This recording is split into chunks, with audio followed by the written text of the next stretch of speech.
I must say that when Dr. King asked me would I say a few words today, I really didn't know what to say. And I thought about where I was on 9/11, 8 years ago.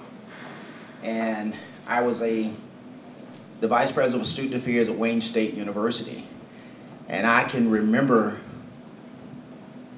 a conversation. My Associate Vice President came in my office and said her sister who owned a barbershop had called her and said a plane had crashed into the World Trade Center. And she went back to her office and she ran back and said a second plane had crashed. And we ran to the conference room and started to watch TV and could not believe what we saw. We were all stunned. And the young man who was the vice president for the Student Government Association came up to my office and he said, Dr. Brown, something is happening. I need to leave. It was week of welcome at Wayne State University. And the young man was a Muslim student. And if you know anything about the Michigan area, Dearborn, Michigan has the largest Arab population outside of the Middle East.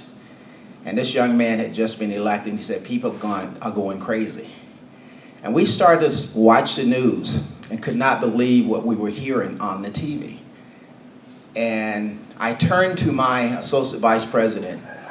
She and I started to talk and she said one thing: we need to be very thankful for what we have based on this incident. We take our lives for granted. We take our freedoms for granted in this country. And she went on to say that the jealousy toward the U.S. is so strong, but we as a people must continue to have an open arm to embrace the world, because most people in the world appreciate the leadership, the respect, and the admiration that we have for people across the world. And I say to you today, this incident was a tragedy in our history, but it opened our eyes to a lot of the issues across the world. It makes us appreciate what freedom is, what freedoms mean to us and to our families. It makes us appreciate and respect the family in this country and the families across the world. Because when you look at what happened at 9/11, we had over 3,000 people to die on that day. We had over 6,000 people to be hurt. But over 90 people from other countries were killed during that day. And as I thought last night about what I would say, when I thought about the 90 people from other countries across the world, it really brought home to me what a global society is. And I would like to leave you today by saying, let's think about those families who lost a loved one. Not only families in our country, the U.S., but families across the world who were impacted by this incident. Terrorism is not located in just one country. It's a global issue. But we as people, we as the human race, must stand together. We must appreciate and respect each other. And I think that incident on September the 11th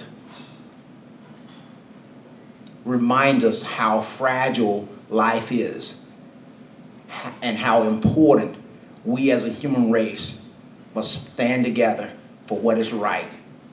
Thank you. Thank you, Dr. Brown, and thank you all for being here today.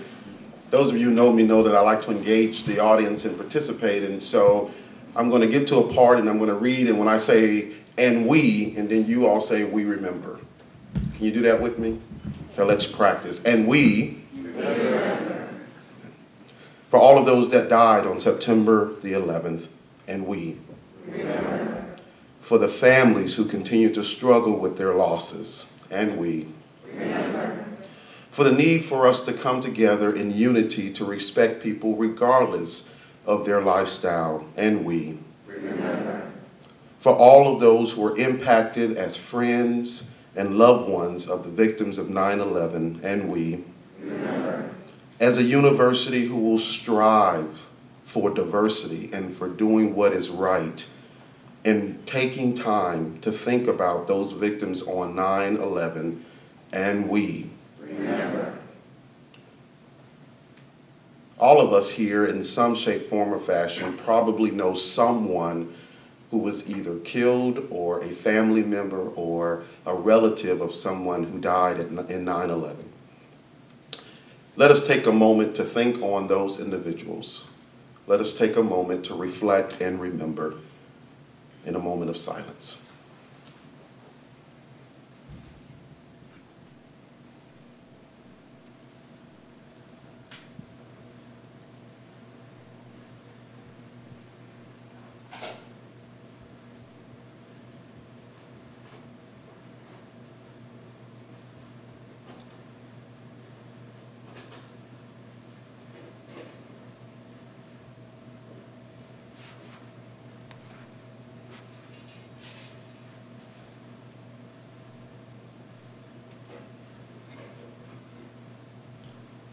Thank you. I invite you now, if you have not had an opportunity, to sign the banner, to share your memories or to share your sentiments or your thoughts. This banner will be delivered to an organization, agency, who continues to work with the families of the victims of 9/11. I want to thank Michelle Perkins. I want to thank Gail Evans. I want to thank Stacey Vonig. Want to thank Nori Carter for all who have made this opportunity possible for us today. Thank you, Dr. Brown, for being here. Thank you to the color guards. Thank you to David for singing. And thank you to members of our band for being here today as well. Take a moment, sign the banner. Thank you all for coming today. As a student in undergrad, it was one of those experiences that you would never forget. And 9 years later, having a brother that serves in the military, it really shows us, like Dr. Brown mentioned, that we take for granted our freedom and we take for granted the things that we are afforded in the U.S. And this is just a reminder to us that we have to just constantly remember that this is who we are, this is where we are, and day after day, we have to just constantly keep our thoughts and prayers of those that lost their lives for our country, in addition to those that are continuously fighting. As it was said this morning, this is a global issue. Everyone wants freedom, okay? And that freedom starts with respect of each other, regardless of where we're coming from. So I just hope to see that is bridged, and that we as people are functioning much better.